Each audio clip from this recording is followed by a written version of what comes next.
घर के बाहर जैसे ही शाम का अंधेरा गहराने लगा, पूरी हवेली पर एक अजीब सा सन्नाटा छा गया था। मानो किसी तूफान से पहले की शांति हो।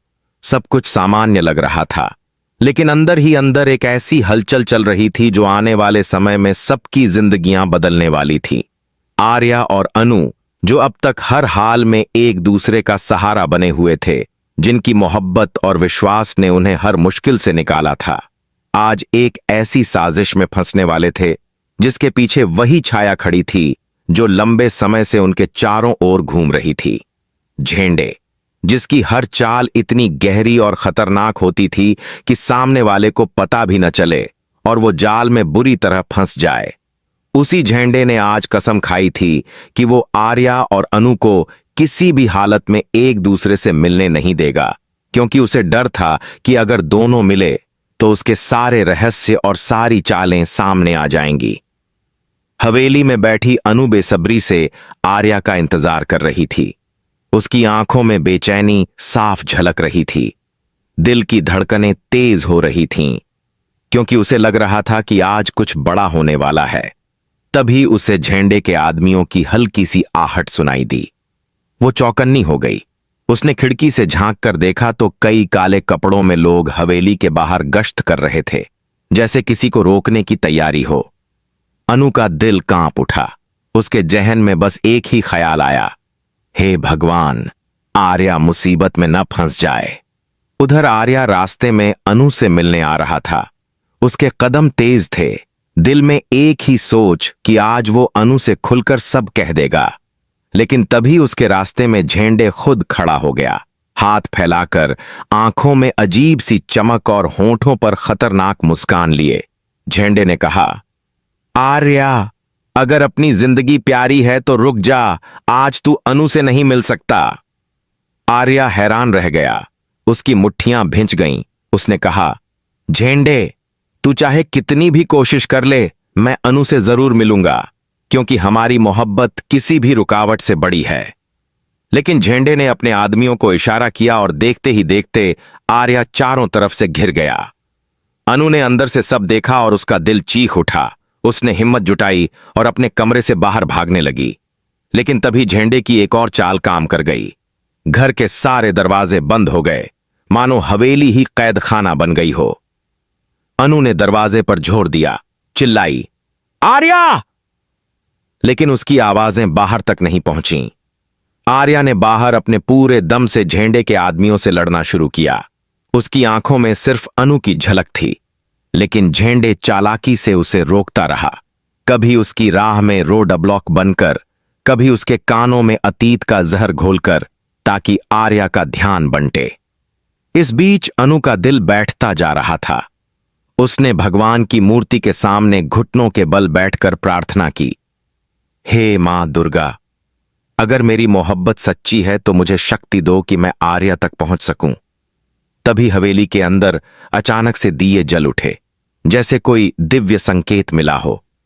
अनु ने आंसू पोंछे और फिर से हिम्मत जुटाई। वो खिड़की से निकलने लगी। बाहर आर्या की हालत बिगड़ रही थी। वो घायल हो चुका था, लेकिन उसकी आत्मा अब भी हार मानने को तैयार नहीं थी। झेंडे ने उसका मजाक उड़ाते हुए कहा, आर्या, तेरा और अनु का मिलन कभी नहीं होगा, क्योंकि मैं ही तेरे अतीत की कुंजी हूं, और अगर तूने एक कदम आगे बढ़ाया तो मैं सबके सामने तेरे राज खोल दूंगा। आर्या के चेहरे पर पसीना आ गया। वो रुक गया, क्योंकि उसे डर था कि अनु सच सुनकर टूट जाएगी। लेकिन उसी पल अनु खिड़की से कूदकर बाहर आ गई और सीधे आर्या के सामने खड़ी हो गई। उसके चेहरे पर चोटों का डर नहीं, बल्कि प्यार की चमक थी। उसने आर्या का हाथ थामकर कहा, मुझे सच से डर नहीं लगता आर्या, मैं बस तुझसे दूर नहीं होना चाहती। ये सुनकर झेंडे के चेहरे की मुस्कान गायब हो गई। उसकी सारी चालें एक पल में ढहती नजर आने लगीं, लेकिन उसकी आंखों में अब और ज्यादा नफरत भर गई। उसने बंदूक निकालकर दोनों पर तान दी और कहा, अगर तुम दोनों को मिलना ही है तो मौत के साए में मिलो। पूरा माहौल डर से कांप उठा। आसमान में बिजली कड़की, हवेली के दिए एकदम से बुझ गए और सब कुछ अंधेरे में डूब गया। बंदूक की नली जैसे ही आर्या और अनु की तरफ उठी, पूरा माहौल सन्नाटे में डूब गया, मानो समय ठहर गया हो, हवा का बहना रुक गया हो, परिंदों की चहचहाहट थम गई हो और बस मौत की आहट कानों में गूंज रही हो। झेंडे की आंखों में पागलपन साफ झलक रहा था। उसकी उंगली ट्रिगर पर कस गई थी। अनु का दिल जोरों से धड़क रहा था, लेकिन उसकी आंखों में डर नहीं था। उसने आर्या का हाथ कसकर थाम लिया और कहा, आर्या, अगर तुझे कुछ हुआ तो मैं भी जिंदा नहीं रहूंगी, लेकिन मैं तुझे अकेला नहीं छोड़ूंगी। आर्या ने उसकी आंखों में देखा और उस पल उसे एहसास हुआ कि ये रिश्ता अब सिर्फ प्यार का नहीं बल्कि आत्मा का बंधन बन चुका है। मौत भी उन्हें जुदा नहीं कर सकती। तभी गोली चलने की आवाज गूंजी। चारों तरफ हड़कंप मच गया। अनु ने आंखें बंद कर लीं, लेकिन चमत्कारिक ढंग से वो गोली आर्या को नहीं लगी, क्योंकि उसी वक्त हवेली का नौकर आगे कूद गया और गोली उसकी पीठ में जा लगी। झेंडे चौंक गया। उसने गुस्से में दांत भींचे और दूसरी बार गोली चलाने ही वाला था कि तभी पुलिस की गाड़ियों के सायरन सुनाई दिए। लाल नीली बत्तियां दूर से चमकने लगीं। झेंडे ने तुरंत हालात भांपते हुए अपने आदमियों को इशारा किया और सब वहां से भागने लगे। आर्या ने घायल नौकर को अपनी गोद में उठाया। अनु के चेहरे पर आंसू बहने लगे। वो बोली, भगवान का शुक्र है कि तुझे कुछ नहीं हुआ आर्या। लेकिन आर्या का ध्यान कहीं और था। उसके दिल में ये चुभन थी कि उसकी वजह से एक मासूम को चोट लगी। तभी पुलिस ने आकर झेंडे को घेर लिया, लेकिन वो इतना चालाक था कि सबकी आंखों के सामने धुएं का बम फेंक कर भाग निकला, जैसे अंधेरे का हिस्सा बन गया हो। सबको लगा कि अब वो पकड़ा नहीं जाएगा, लेकिन अनु ने कसम खाई कि चाहे कुछ भी हो जाए, वो और आर्या मिलकर झेंडे को बेनकाब करेंगे।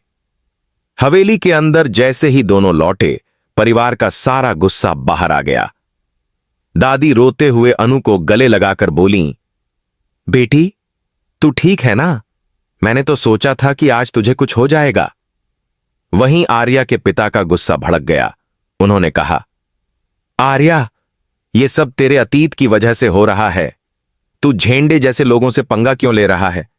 अगर परिवार को कुछ हो गया तो क्या करेगा? आर्या का चेहरा गंभीर हो गया। उसकी आंखों में पछतावा था, लेकिन अनु ने सबके सामने उसकी ढाल बनकर कहा, आर्या ने कुछ गलत नहीं किया। अगर वो आज न होता तो शायद मैं जिंदा ही न होती। ये सुनकर सब स्तब्ध रह गए और पहली बार परिवार ने अनु के होंठों से आर्या के लिए इतना गहरा प्यार महसूस किया। उधर एक अंधेरे कमरे में झेंडे अपनी हार से तिलमिला रहा था। उसने फोन उठाया और किसी अनजान शख्स से बात करते हुए कहा, आज तो मैं बच गया, लेकिन अब मैं आर्या और अनु को चैन से जीने नहीं दूंगा। अब उनके खिलाफ खेल शुरू होगा, उनके अतीत के सबसे बड़े दुश्मन से। फोन की दूसरी तरफ से एक भारी आवाज आई, बस तू चिंता मत कर, मैं आ रहा हूं, और इस बार आर्या अपने ही राजों के बोझ तले दबकर खत्म हो जाएगा। उस आवाज ने माहौल में और भी खतरनाक तनाव भर दिया।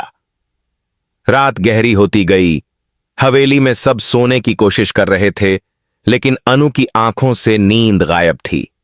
वो चुपके से मंदिर गई और मां दुर्गा के सामने दीप जलाकर बोली, मां, मुझे शक्ति देना, ताकि मैं आर्या के अतीत का सच जान सकूं और उसे उसकी तकलीफों से आजाद कर सकूं। उसकी आंखों में आंसू थे, लेकिन दिल में दृढ़ता थी। तभी आर्या पीछे से आया और धीरे से बोला, अनु, तू क्यों इतनी परेशान है? जब तक मैं जिंदा हूं तुझे कुछ नहीं होने दूंगा। अनु ने उसकी तरफ मुड़कर कहा, आर्या, अब मुझे सच जानना होगा, चाहे कितना भी दर्द क्यों ना हो। यह सुनकर आर्या के चेहरे का रंग उड़ गया। उसकी आंखों में वही डर लौट आया जो हर बार सच के नाम पर आ जाता था। लेकिन इस बार अनु ने हार नहीं मानी। उसने उसका हाथ पकड़कर कहा, अगर तू मुझसे सच छुपाएगा तो मैं टूट जाऊंगी, लेकिन अगर तू सब बता देगा तो मैं तेरे साथ हर दर्द सह लूंगी। आर्या के होंठ कांपने लगे। वो बोल नहीं पा रहा था। तभी बाहर से आवाज आई, अब सच से बच नहीं सकता आर्या, तेरी सच्चाई सबके सामने आएगी। सब भागते हुए बाहर निकले तो देखा कि गेट पर वही रहस्यमयी शख्स खड़ा था जो झेंडे का साथी था, और उसके हाथ में आर्या के अतीत की फाइलें थीं। उसने ठंडी हंसी हंसते हुए कहा, अब खेल असली शुरू होगा। और इसी रहस्य के साथ एपिसोड का अंत हुआ, दर्शकों को अगले मोड़ का इंतजार छोड़ते हुए।